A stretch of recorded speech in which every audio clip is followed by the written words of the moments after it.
Hello, magandang araw sa iyo kaibigan. Ito po si Bong Panaligan from London at tanong ko lang po kung kayo po ba ay open pa sa isang extra income opportunity na pwede po na hindi po ito makakasagabal kung kahit kayo po ay may trabaho or may konting negosyo, hindi po ito magiging hadlang dahil sa kakaibang konsepto ng negosyo na ito.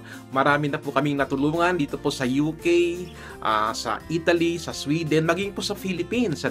Marami na po ang nagsisimulang kumita dito seriously dito sa ating pag-uusapang negosyo. Have an open mind lang po kabayan at panoorin na po natin yung short video na yan para magkaroon po kayo ng parang overview kung ano itong ating tinutukoy na negosyo. Okay? So, kung meron po kayong mga tanong after watching the video, paki-contact lang po ako para ma-address natin yung mga concern ninyo. Okay? Bye for now. Have a good day.